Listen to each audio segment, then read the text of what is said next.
ministry ni John the Baptist. At hindi lamang yon. Idideklara mo, sabi niya, ngunit nang makita niyang marami ang mga 3:6-8, Pariseo at Saduseo nagdadatingan upang sinabi niya sa kanila, kayong lahi ng maulupong, sino ang nagbabala sa inyo upang makataas sa pot na darating? Next, mamunga kayo ng nararapat sa pagsisisi. Okay? Sa Ingles, produce fruits in keeping with repentance. Hindi mo pwedeng sabihin na, nagsisisi ako. Kay John the Baptist, kailangan may bunga ang pagsisisi. So kung ikaw ay nagsisisi sa pagiging talakera mo, ang prutas ng hindi ka na nagtatatalak.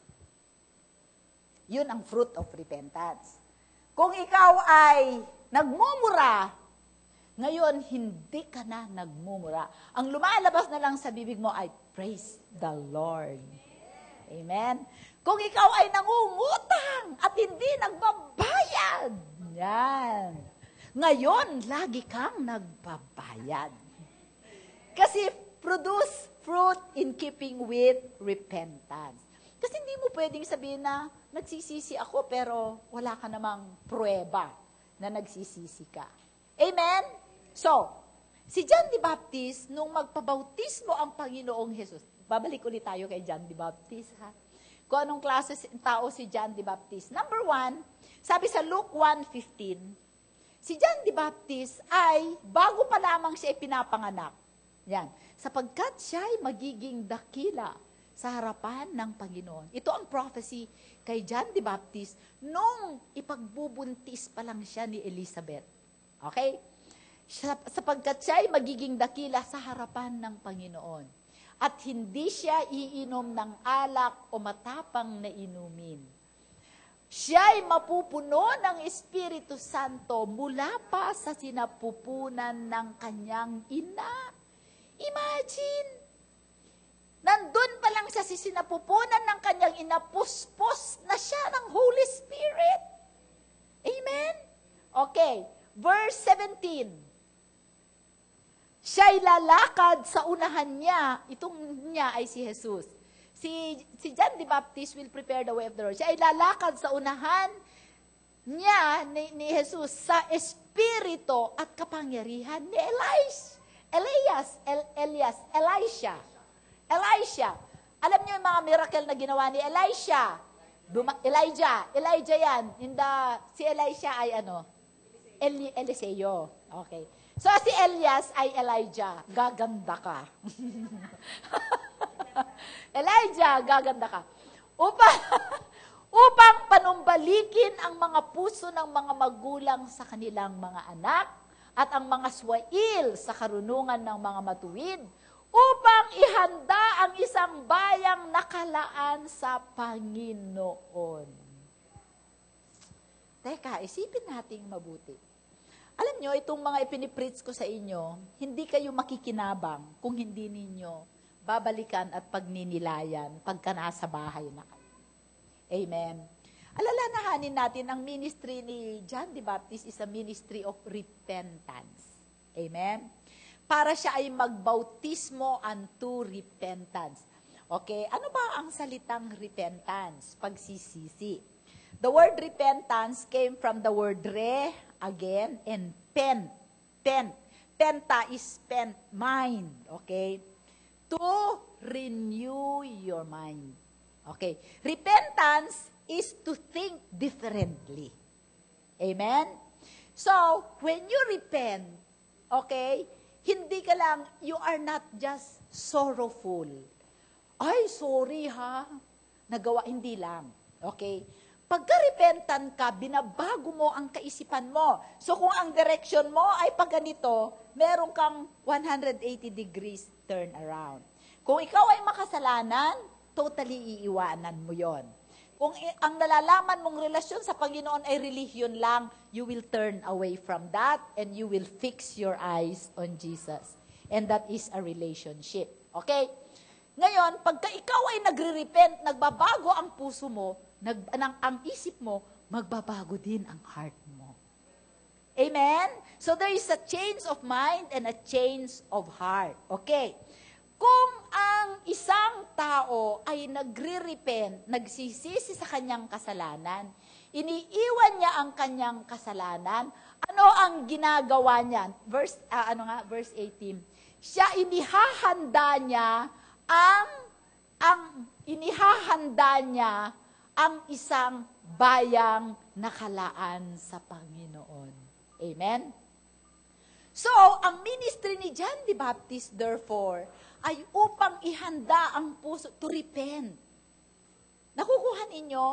Para kung tayo ay nagsisisi sa ating kasalanan, ang gagawin ng Panginoon, nagha-humble tayo, inaamin natin ang ating kasalanan, nagre-repent tayo, and we allow the Lord to baptize us. Ano ibig sabihin ng baptize? Came from the word baptizo, meaning to say immerse. Kaya hindi pwede yung binyag na tak-tak-tak, kwisik-kwisik lang. Kasi ang repentance is immersion. I-immerse ka saan? I-immerse ka sa kapangyarihan ng Diyos, sa salita ng Diyos, sa banal na Espiritu, para buong himaymay ng pagkatao mo. Amen. Ay mapuspos ng presensya ng Diyos, ikaw ay maging maihanda. You will be ready and prepared. Amen. For what? For the indwelling of the Spirit of Jesus Christ. Kasi kung hindi ka magsisisi, hindi ka pwedeng panahanan ni Kristo at ng banal na Espiritu, because the Holy Spirit is holy. He will not reside in an unholy vessel. Pwedeng yung kaluluwa mo, marami pang aanuhin yan, pero ang Espiritu mo at Espiritu ng Diyos, once na nagsisisi ka sa kasalanan mo, nagpapakumbaba ka, meron siyang merging the Spirit of God in your human spirit. Although, kung nasa Panginoon ka, halimbawa ako dati, nagbago ako ng direction, it doesn't mean na nabago na lahat. Meron pang mga bagay sa aking isip na hindi nakasubmit sa Diyos. My soul. Kasi I have to renew my soul, hindi po ba? Ngayon, kung may ready ang puso natin sa pagdating ng Panginoong Jesus, then mananahan siya sa atin, then we will have a fellowship and intimate relationship with Jesus. Amen? Dahil ready na yung heart mo. Naisuko mo na yung puso mo sa Panginoon. So, what is there in intimacy? Ano ang intimacy? Matalik. Matalik na pagsasama. Kaya nga ang mag-asawa, tinatawag nagtatalik. Diba? Kasi intimate Intimate. Matalik na pagsasamahan. You and Jesus will have an intimacy because your heart is ready for His coming and indwelling. What happens when there is an intimacy? If you are friends with someone and you are intimate, sa kanila matalik kayo, what do you share? Secrets. Amen? Nagsishare kayo ng inyong mga sikreto. At walang betrayal na nangyayari. Ay, naku, wala akong kausap. Diba? Pagka hindi ka intimate, kung yung share mo na secret, ipinamalita. Pugutan mo ng ulo yon. Amen. Hindi ba pagkatiwalaan? Dapat mapasok ka na doon. Okay. Ang intimacy sa Panginoon is when God shares with you His secret. That is power. Amen. Ano isi-share sa iyo ni God na sikreto? Yung plano niya sa buhay mo. Amen. Ano pa ang isi-share niya sa iyo? Yung pakapamaraanan niya. Israel saw the hand and the miracles of God, but they never learned the ways of God. Iba ang kapamaraanan ng Diyos. Iba ang mga mystery ng ating Panginoong Jesus. Alam mo ba, sa lahat ng pinagdadaanan mo, if you are intimate with Jesus, He can share with you His strategies. Strategies to get well. Strategies to become a blessing. Amen? That comes with intimacy. At ang kailangan dyan ay repentance. Okay. Ngayon, tignan natin. Noong dumating ang Panginoong Hesus, balik tayo sa baptism. Si John, ikinukonsider niya yung sarili niya na banal. Amen? Siyempre, hindi siya namumuhay sa mga makasalanang tao. He is a separate man. Sabihin natin, ang holy is a separate man. Nabubuhay siya sa ilang. Ano ang kinakain niya? Honey. Di ba? Honey ang kinakain niya. Ano pa? Locust. Iniihaw niya yung mga tipaklong. Ikirkirog na. Kirkirog. Di ba? Tapos honey. Ano ang damit niya? Balat ng hayop. So, he is a separate man. He thinks he is a very righteous man. He is a holy man. He has devoted his lifetime with the Lord, preparing the way for Jesus to come. Amen? But, nung dumating ang Panginoong Hesus, nagbabaptize siya, di ba? Alam mo ba si John the Baptist, pagka nag-preach, he preached like a dying, para siyang nagpipreach sa isang mamamatay na tao.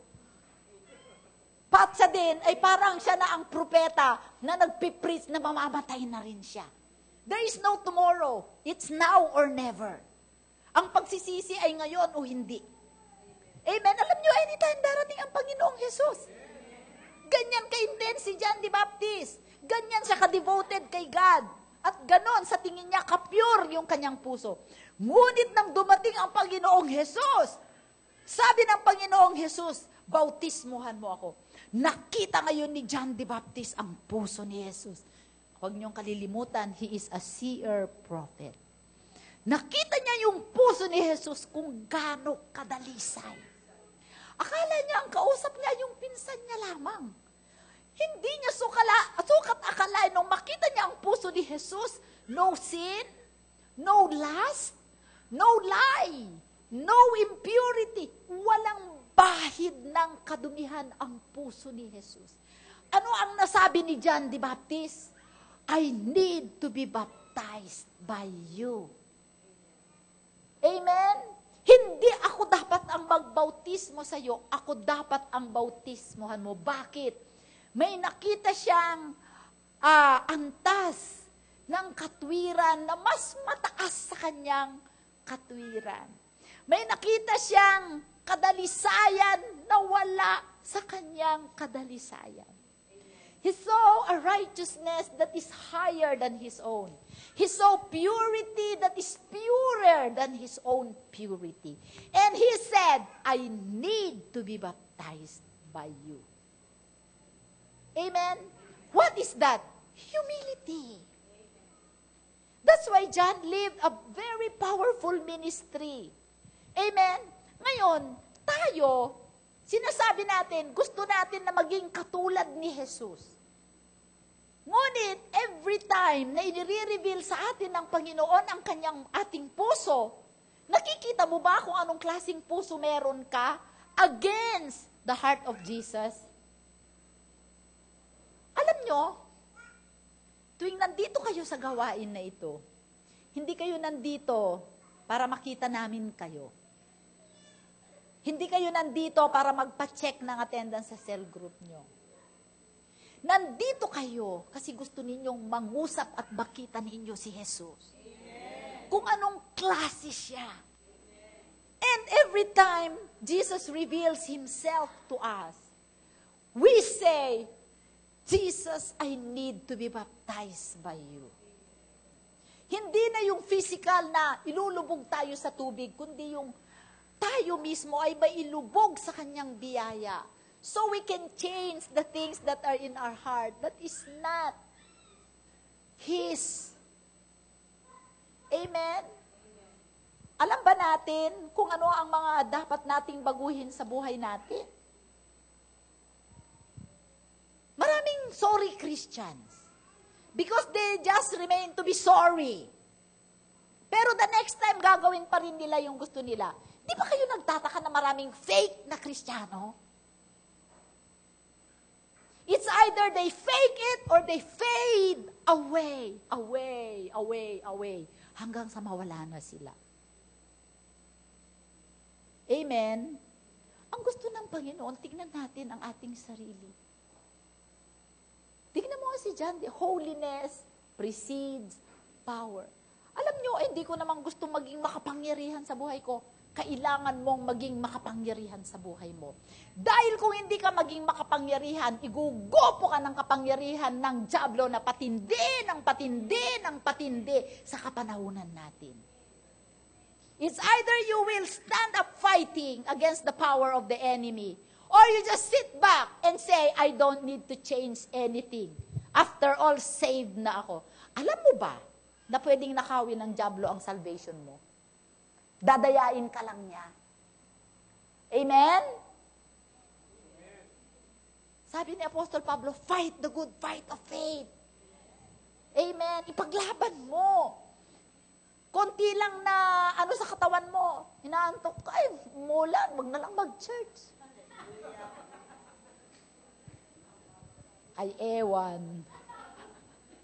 Amen. Tapos, pagka kaya, Lord, bakit hindi mo tinugon ang panalangin ko? Sasabihin ng dyablo, paano ka pakikinggan, kampi tayo? Diba? Hallelujah! Praise the Lord. So, tingnan natin, ang point natin dito, mga kapatid. Sabi dun sige, basahin natin.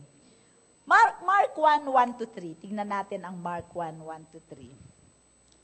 Alam nyo, kailangan nating maging honest. Alam mo, mula nung pinag-aaralan ko ang Christ-likeness, ang daming inire-reveal sa akin ng Panginoon na mga bagay sa buhay ko na akala ko na overcome ko na. Pero meron pa pala. Amen? Ako ay lumaki sa isang napaka hirap na pamilya.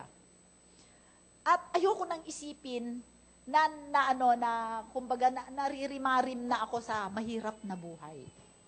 Naranasan ko kasi, di ba? I hate poverty. I hate lack. Ayokong maranasan ng mga anak ko, ayokong maranasan ng mga apo ko, yung mga naranasan ko na yun. And because of that, I have the tendency to withhold. Kasi parang feeling ko mawawalan ako. Di ba? Pero it's something na inaano ko sa Panginoon. Lord, kahit na nagbibigay ako, minsan may mga feelings ako na, Lord, baka mawalan. Pero lagi akong ina-assure ng Panginoon. Halimbawa, pagka may mga times na, alam mo yun, may mga taong magsasamantala sa iyo, or alam mo na, yung mga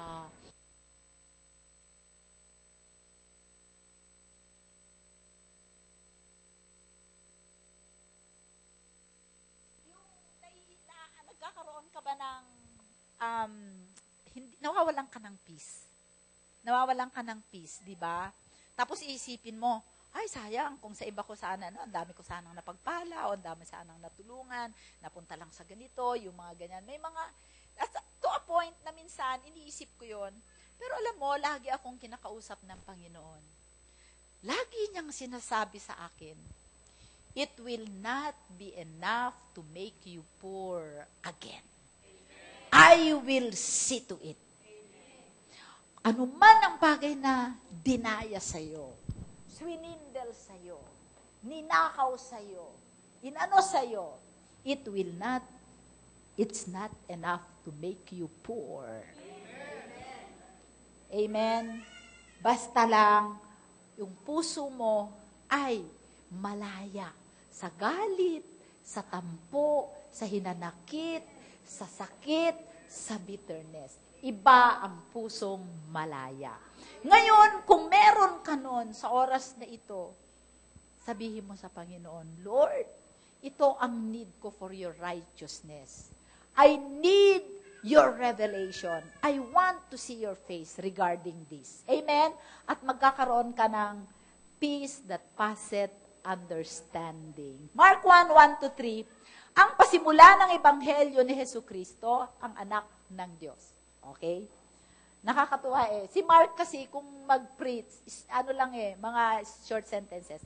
Ayon sa nasusulat sa Isaias na propeta, narito'y pinadadala ko ang aking sugo sa inyong unahan na maghahanda ng inyong daan. Okay? Si John the Baptist ang maghahanda ng inyong daan. Okay? Ang tinig ng isang sumisigaw sa ilang, ihanda ninyo ang daan ng Panginoon. Tuwirin ninyo ang kanyang mga landas. Amen? Pwede ba yan sa English? Parang malabnaw sa Tagalog. Ano? Okay. The beginning of the gospel of Jesus Christ, walang arrive. Di ba? Minsan ang Tagalog, walang dating. Okay, the beginning of the gospel of Jesus Christ, the Son of God. As it is written in the prophets, behold, I send my messenger before your face. Pansinin ninyo ang capital letter O ay Y. Y. Bakit? That is Jesus. Your face. Messenger is small, that is John the Baptist. Okay. Behold, I send John the Baptist, my messenger. Who is speaking? God the Father. Okay. Before your face, He is speaking to Jesus. Okay. Kausap ng Diyos ang kanyang anak na si Jesus. Before your face, who will prepare your way before you? Okay? The voice of one crying in the wilderness. There is a voice crying in the wilderness. That is the voice of God through the mouth of John the Baptist, saying, prepare the way of the Lord, make His path straight. Amen? So, ano ang ministry ni John the Baptist? Repentance. Amen? So repentance is not being sorrowful. Repentance is preparing your heart so that Jesus can reside in you. So that the path to righteousness and Christ-likeness becomes smooth because the one who is in you will see to it that He will guide you and He will protect you along the perilous path of your journey to Christ-likeness. Amen? Nakukuha ninyo? So maganda po, unang-una, hindi ka naman makakasimula sa iyong pagprogreso sa Christ-likeness nang hindi mo inaalam ano ang kailangan mo. Ano ang kailangan mo sa Diyos? Ano ang kailangan mong alisin? Ano ang kailangan mong dapat na ipagsisi at baguhin sa buhay mo? Lord, masyado akong tamad. Magbasa ng iyong salita. Bigyan mo ako ng excitement. Gusto ko lang manood ng teleserye. Buti na lang, tapos na ang Nathaniel. Amen? Hallelujah. Di ba? Anong lesson na natutunan niyo doon? Pag hindi ka nananalangin, hindi bababa yung mga anghel. Totoo yun. Amen. Okay. So, make ready His path. Ano pa yung mga, alam mo, sa inyong pag-aaral, sa ating pag-aaral dito, isusulat natin. Lord, may insecurity ako. Amen. Uncertain sa akin ang future, o bago lang kayong mag-asawa, o may mga desisyon kayo na gagawin.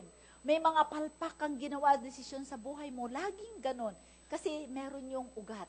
Sabi doon sa, buksan mo nga, Matthew 3:10. 3:10 nga, 3:10. Sa English.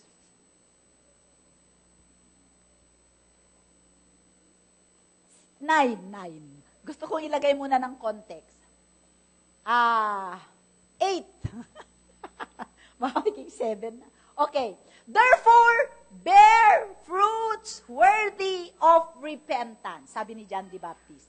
Mamunga kayo ng bunga in keeping of repentance. And do not think to say to yourself, we have Abraham as our father. Sa atin ngayon, born again na ako eh.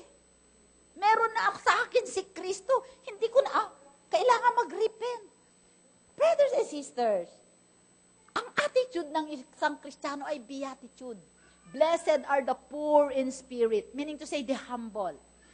What? For they will inherit the kingdom of heaven. Ang next noon ay blessed those who mourn. Ano yung mourn? Those who know they have a need and they start repenting. Alam nyo ba?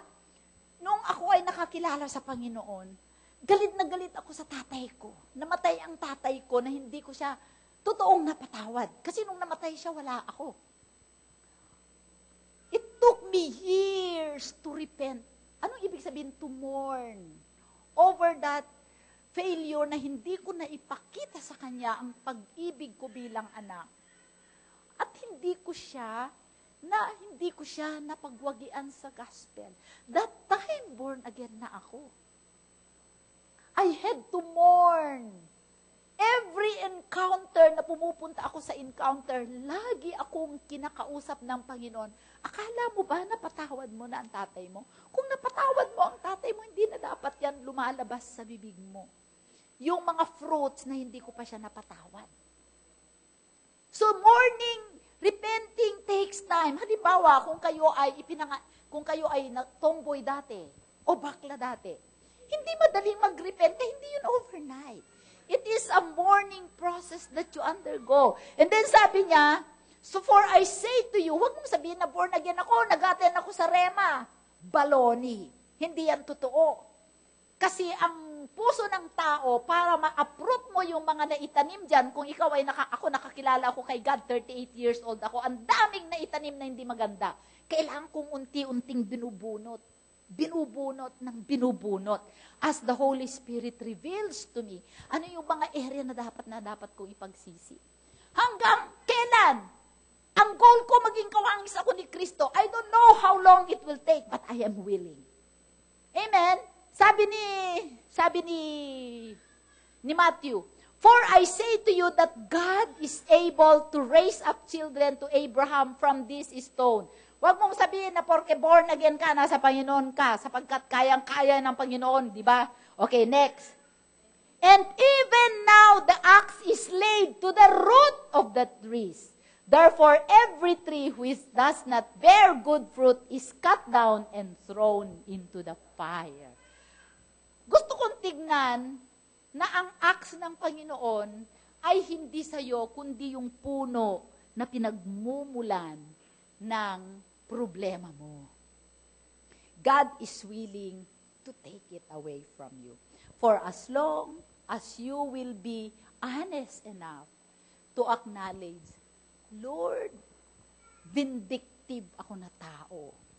Pagka merong kumanti sa akin, ang instinct ko ay bumawi. Alam mo, na-discover ko, vindictive ako. Sinabi ni Lord. Kasi pagka merong nanloko sa akin, tendency ko, re-resbakan ko kaagad. I have to ask for grace to change that. Kayo. Or you don't care. Hindi tayo magiging Christ-like kung hindi natin malalaman ano yung mga area. Lord, tamad akong magbasa ng salita. Tamad akong manalangin. Lord, parang wala mang kwenta ang buhay ko. Wala akong self-worth. A lot of needs. Amen. But if you are willing to come before God at sabihin mo, Panginoon, tulungan mo ako maging honest sa aking sarili. Nais kong maging kawangis mo upang ako ay magkaroon ng kapangyarihan sa buhay na magbago at maipakita kita sa tao. The world has seen Christianity, but they have not seen Christ yet. At ikaw ang una nilang makikita na kawangis ni Kristo. Amen? Did you learn something today? Tayo po ay manalangin. Hallelujah. Thank you, Lord. Hallelujah. Holy Spirit, dalangin namin, Panginoon. Hallelujah. Thank you, Jesus. Hallelujah. Panginoon, sa oras na ito, O God, taas natin ang ating mga kamay. Salamat po, O God, sa iyong salita. Dalangin namin, O Diyos, dalangin ko ng bawat isa sa anak mo na naririto, O God, ay makita ang puso mo. At makita nila ang kanilang mga puso, O God. Dalangin ko, bigyan mo kami ng biyaya na maging honest kami sa aming mga sarili. Ipakita mo sa amin, Banal na Espiritu, ang mga bahagi ng aming puso Panginoon, na kailangan naming baguhin. Nais naming mabuhay ng may kabanalan. Nais naming mabuhay, Panginoon, sa ilalim ng iyong kapangyarihan, sa ilalim ng iyong biyaya at ilalim ng iyong proteksyon. Sa oras na ito, dalangin ko na buksan mo ang aming mga espiritual na paningin, O God. Ipakita mo sa amin ang aming mga kailangang baguhin sa aming buhay. Salamat po sa iyo, O Diyos. At Lord, pag ito ay aming nakita, turuan mo kami, Panginoon, na ito ay ipagsisi. Panginoong Diyos, ito ay ipag-mourn namin, O God. At dalangin namin ang biyaya mong mayaman na dumaloy sa aming buhay. Naniniwala kami ng kababaang loob, ang kabanalan, at ang mabuting pagkatao ang magbibigay sa amin ng kapangyarihan upang maipakita ka namin sa mundong ito, O God. Marami pong salamat sa iyo, O Diyos. Dalangin ko, Panginoon, ang bawat isang anak mo na naririto. Aming Ama, alam mo po ang pangangailangan ng bawat isa sa kanila. Alam mo ang kanilang mga prayer request, O God, sapagkat ikaw ang Diyos na sumasaliksik sa aming mga puso at aming mga isip. Dalangin ko, O Diyos, na tugunin mo ang kanilang mga pangangailangan. Ito man ay sa pananalapi, sa pangalan ni Jesus. Napakadali mo po yan, namang Diyos, na ipagkaloob sa amin kung kami ay magtatapat sa iyo at mananampalataya sa iyo, O God. Sa mga anak mo na may mga karamdaman, salamat po, O Diyos, sa paghaplos mo sa bawat isa sa kanila. Lagay mo ang kamay mo sa bahagi ng iyong katawan na may karamdaman. And in the name of Jesus, I release healing right now. Father, touch. Holy Spirit, touch our bodies. Heal us, O God.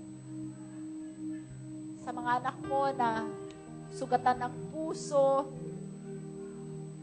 katagpuin mo, Panginoon.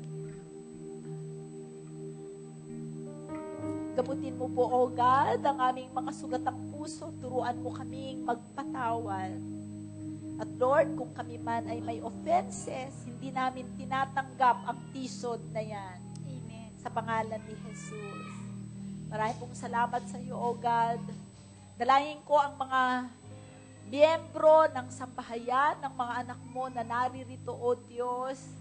Dalangin ko po, O God, ang pag-iingat mo sa kanila.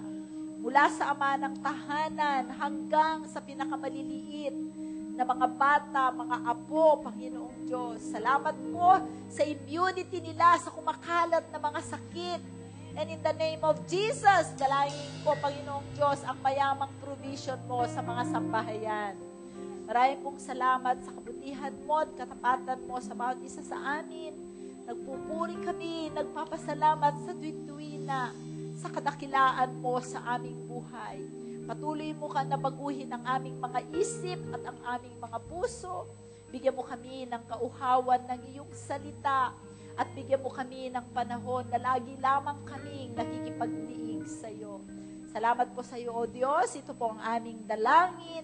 Sa ngalan ni Jesus, ang lahat ay magsabi ng Amen and Amen. Palakpakan natin ang Panginoon.